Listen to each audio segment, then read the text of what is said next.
Hola amigos de Mega, hoy vamos a empezar no una nueva serie de videos, sino más bien una nueva visión sobre el escenario mundial, porque entramos a un nuevo escenario mundial. Lo más importante de esta nueva realidad mundial, que muchos vienen hablando de una nueva normalidad, una nueva realidad mundial, o por lo menos la dimensión más importante que va a afectar más rápidamente a mayor cantidad de gente, es la dimensión económica. Y estamos entrando a una gigantesca crisis económica, tal vez la más grande de la historia. Tenemos que la economía mundial se está contrayendo, el PBI se está contrayendo.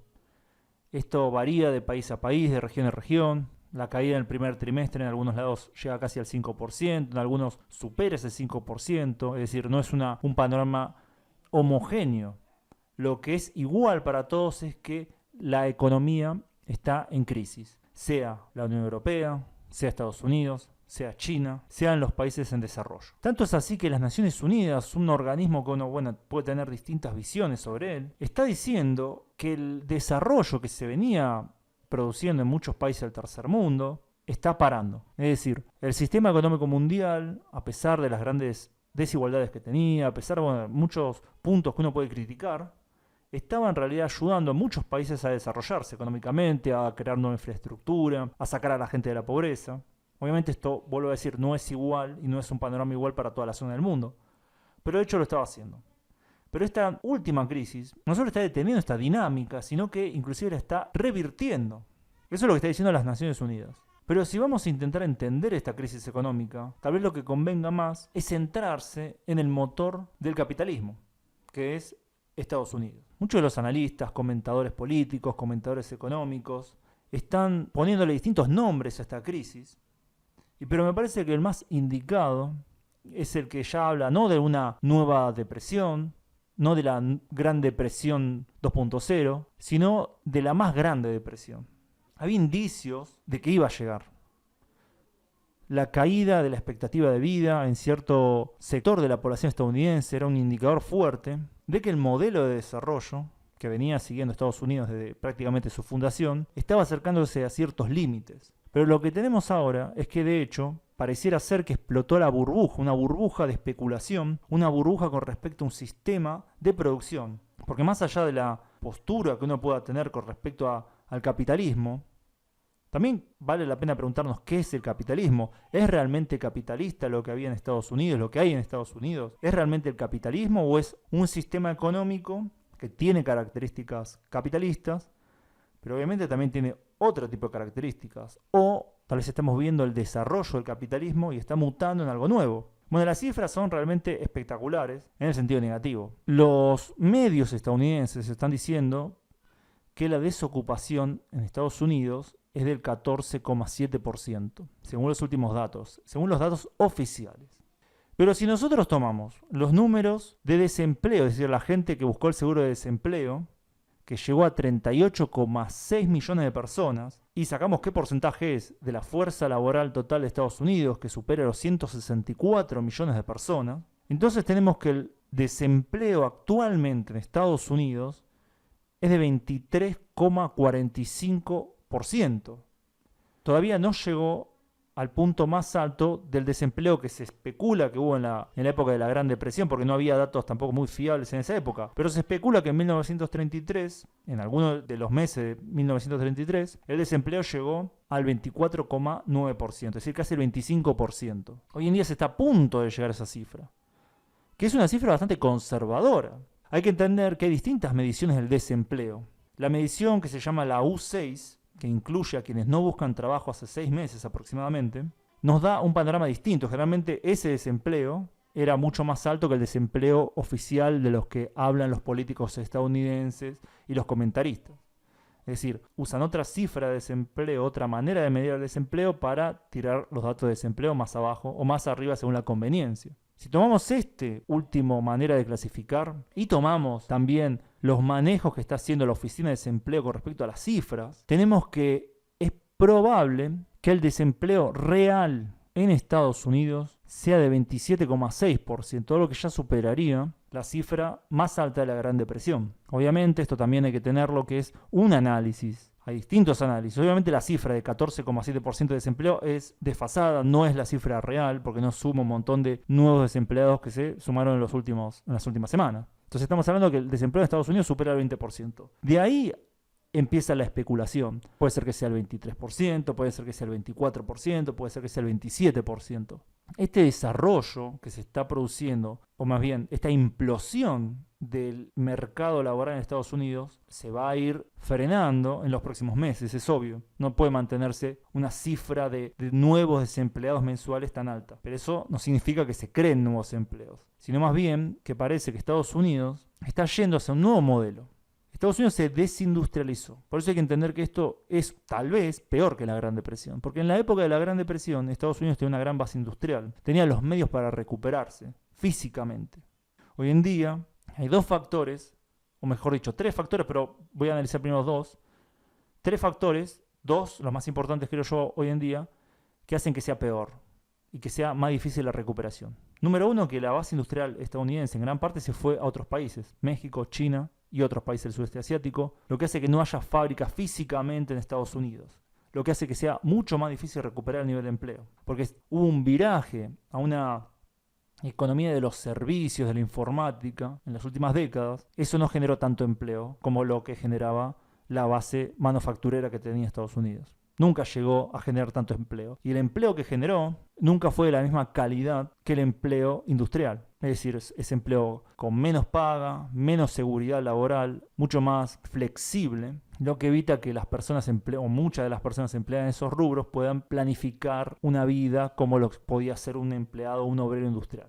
Ese es un punto importante.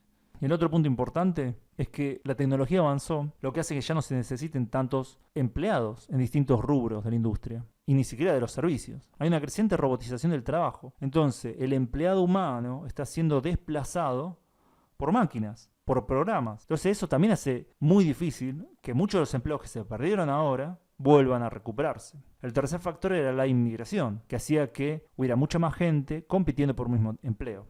Eso hoy en día parece que está bastante frenado en Estados Unidos, no tanto por las medidas del gobierno de Trump, sino más bien por la realidad económica, que no hay trabajo, entonces no están yendo muchos inmigrantes a Estados Unidos y probablemente vaya a caer la inmigración mucho a Estados Unidos. Entonces esos son los tres factores. Pero si lo analizamos, ¿cuál es el modelo al cual estamos entrando? ¿Nuevo modelo productivo? ¿Nuevo modelo social?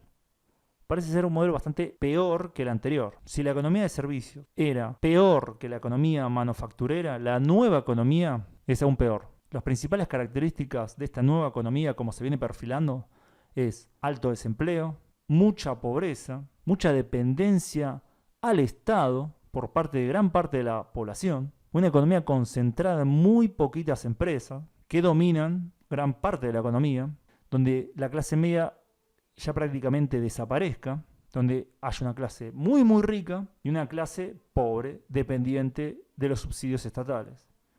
En cierto sentido, y de manera irónica, podemos ver que países como Venezuela o países como, uno podría decir también, inclusive Corea del Norte o inclusive la Bielorrusia de Lukashenko, algunos países que son muchas veces señalados como algo retrógrado, como algo del pasado, en realidad eran más bien ventanas al futuro. No es que Venezuela, Bielorrusia y Corea del Norte iban a cambiar para parecerse más al modelo mundial económico y al modelo estadounidense, sino que de hecho Estados Unidos está yendo a un modelo más parecido al de Venezuela. Un modelo en el cual la gente dependa del Estado para comer, dependa del Estado para tener un lugar donde vivir, donde haya menos libertad individual, donde haya una clase dominante que tenga el monopolio no solo de los medios de producción, sino también de los medios de comunicación, donde no haya tanta libertad de expresión. De hecho, Estados Unidos tiene grandes problemas con eso.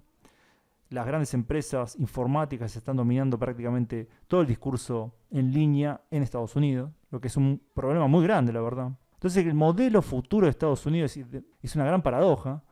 Es Venezuela. Estados Unidos se está venezolizando, no al revés.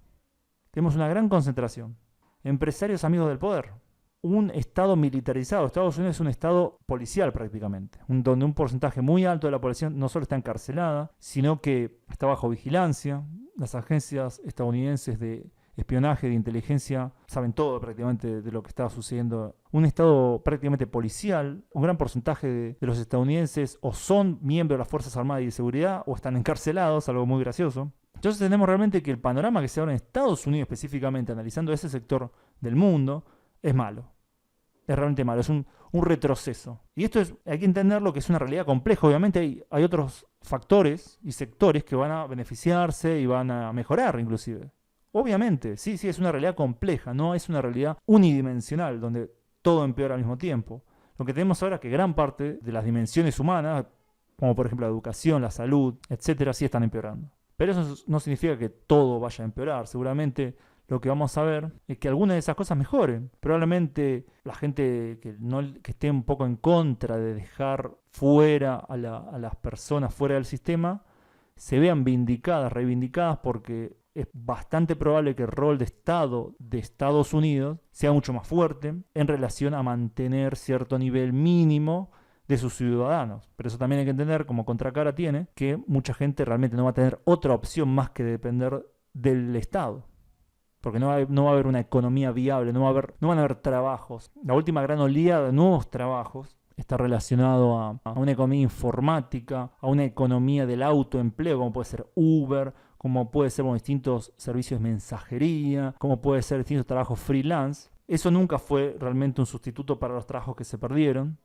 Y estamos viendo que más trabajos van a ser así. Van a ser trabajos donde cada cual dependa mucho de sí mismo, de autoexplotarse en muchos casos, para poder llegar a lo mínimo indispensable para vivir. Así que el panorama es malo. Eso no significa que no pueda cambiar. Ya venía diciendo en mis anteriores videos en la que analizaba las distintas facciones globalistas que esto podía pasar, que se vislumbraban crisis. Lo que a mí y a mucha más gente sorprendió fue lo rápido que se generó esta crisis y cómo la burbuja estalló. Esto no tiene nada que ver con la pérdida de riqueza por parte de los sectores más concentrados. Hubo algunos que sí perdieron mucha riqueza, pero los que están perdiendo realmente son los millones y millones de nuevos desempleados y los millones y millones de las familias de nuevos desempleados que realmente van a tener un futuro muy difícil en los próximos años. Así que bueno, gracias a todos por su tiempo. Voy a intentar seguir este análisis para intentar entender y ayudar a entender a los demás. Obviamente es un proceso dialéctico en el cual, bueno, la información va recorriendo distintos vectores y el objetivo obviamente es llegar a la mejor información posible que se pueda obtener de todas esta gran cantidad de fuentes, opiniones y análisis que hay en Internet. Así que bueno, gracias a todos por su tiempo. Pongan me gusta si les gustó, compartan si creen que vale la pena compartir. Y bueno, espero que esta vez poder cumplirlo y seguir mi análisis y ir siguiendo toda esta nueva saga de la economía mundial y de la situación geopolítica que se abrió con la última crisis. Así que bueno, gracias a todos y nos vemos en el próximo video. Saludos.